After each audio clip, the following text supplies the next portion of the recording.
Welcome to Titan HST's Business Continuity Today, hosted by Todd DeVoe, where planning meets reality. Good morning, good afternoon, depending on where you are at in this fine world. And I am the Director of Emergency Management at Titan HST, and I teach at the post-secondary level. So I love learning new things and sharing what I learned. It's kind of a passion for me. So today, we're talking about water. You wouldn't think that's like I think something you would talk about with business continuity. But at the end of my shows, I always sign off with stay hydrated. Now, there's a bit of a backstory to that because, well, when my daughter's 5 years old, she wanted to record an episode with me. She talked about drop cover and hold on. This is October. Actually this week we're doing the Great Shakeout, right? So it was around that time, and she wanted to record an episode. And so at the end, she says, "I know what I know because I want to stay safe. I want to stay with my family. I want to stay hydrated." So I started using stay hydrated as my closeout. And it's really kind of important now if you think about it. It's like staying hydrated may become harder in the years to come. We're having some issues worldwide, not necessarily just here in the United States, but we're having problems worldwide with keeping potable water. If you think of some of the water crises that we've been having for years in Africa, you're seeing some water that's being poisoned, basically, due to environmental issues in South Asia. So these are problems that we're having in the United States. Lake Mead, right? California is one of California's, well, the western United States gets a lot of water from Lake Mead. You're seeing it at its lowest levels basically since it was created by the Hoover Dam. The Colorado River is also low, and that's causing issues. And in Monterrey, one of Mexico's largest cities, has a population of more than 5 million. They've been out of water for running water in homes for a few months now. I think it's 4 or 5 months that they're looking at.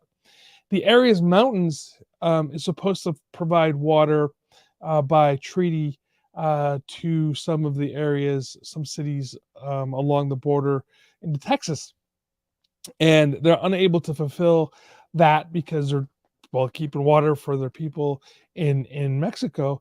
And now the other side of it too, it's also an area where there's a Coca-Cola plant, and a brewery, which is using water, and that's a whole other story. But now that might, impact obviously those prices and business and whatnot over there. And so as a business continuity manager, think about that, right? If your plant, right, is in an area that's having severe drought, specifically a plant that requires the use of a lot of water to create its product, such as Coca-Cola or a brewery, things like that, what do you do? And how are you looking forward? How are you leaning forward to answer those questions? Now, I don't think you can truck in enough water for those businesses, but do you just shut shop and then move? I mean, what's the expense on that? So water isn't just about what you have for drinking wise. It's also, if you're in a business that requires a lot of water, what do you do? Now, this is the other side of it. OSHA standards. There's a law, OSHA standards, that says the drinking water, every employer in the United States must provide drinking water to employees that meet OSHA standards. All right. And that doesn't mean that employers must provide bottled water to their staff, but they must have water. Now, in the case of, say, the city of Mexico, and there's some cities in California, in the Central Valley, that are without water now, running water, how do you bring water to your staff? So that means, like, do you keep bottled water again, or do you just close your shop and move along? Now, this is the other side of it too. It's not just the potable drinking water that you have to worry about, is your sanitation, right? Is if you don't have water that you can flush the toilet, what do you do for sanitation issues? Now, are you going to have your employees go outside and use a porta potty, get a a contract with a sanitation company to come and clean it, what does that look like? And what is the cost associated with keeping sanitation going? Hand washing stations and things. All these have to be discussed when you're thinking about the reduction in water. Now, we're talking about drinking water here today. We won't really touch on sanitation so much because the specific laws regarding drinking water in the workplace, is critical.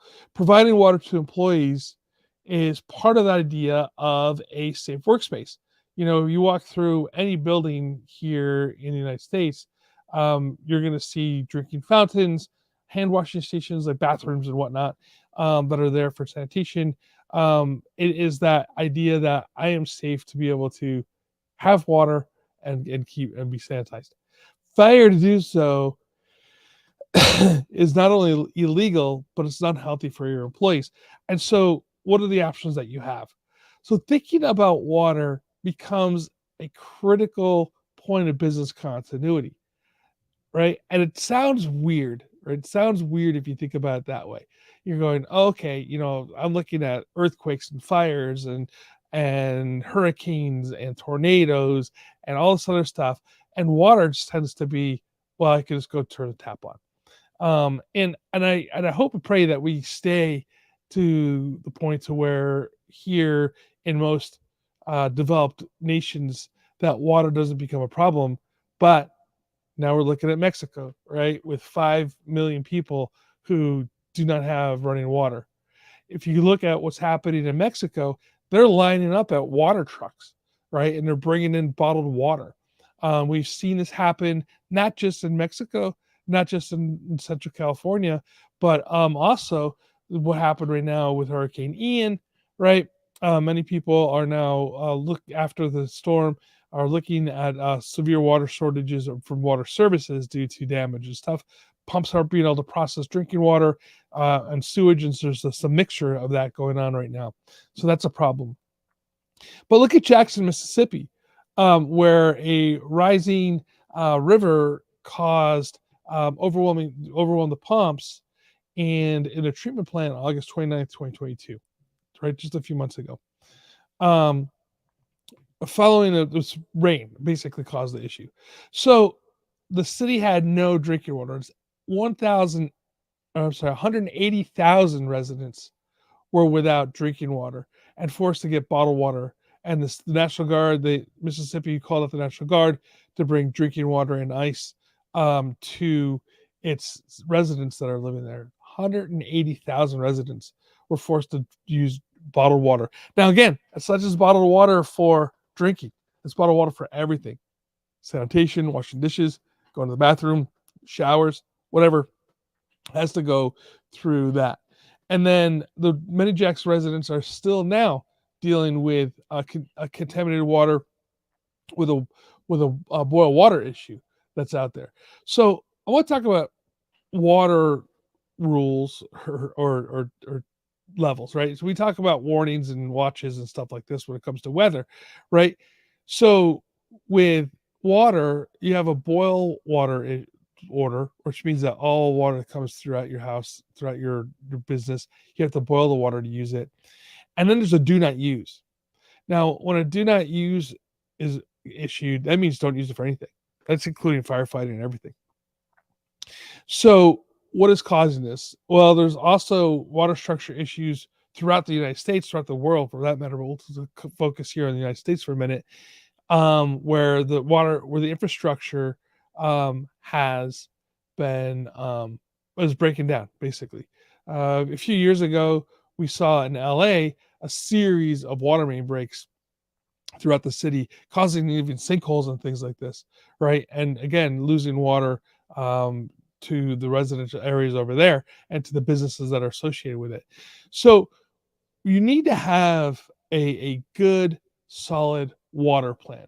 What are you going to do if your business, for a period of time, whether it's a short period of time, a few hours, maybe at that point you just send people home, or for a long period of time, for a few days, for a few weeks, right? One of the issues, we'll go back to the Great Shakeout here for a minute. One of the issues with the earthquake, right, and looking at a Great Shakeout scenario is Dr. Lucy Jones, in her book, the big one, talks about the fact that LA will be without water for months, right? Not just weeks, not just days, months. That's no water coming in, right? So if you were in the LA area, even if the shaking didn't destroy or damage your building, you still are going to have the effects of not having water coming in, because there are 4 areas on the aqueducts and the bringing water to the Los Angeles basin, which includes Orange County, that would break during that earthquake, the one scenario, the Great Shakeout.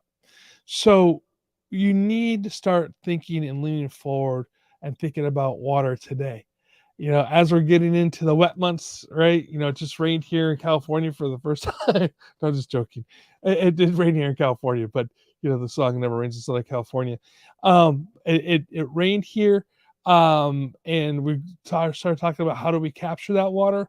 I see some cool stuff that's happening with infrastructure, meaning road buildings and hardscape that's able to absorb that water that's coming in. It's no longer just going to run off into the street and into the sewers, right?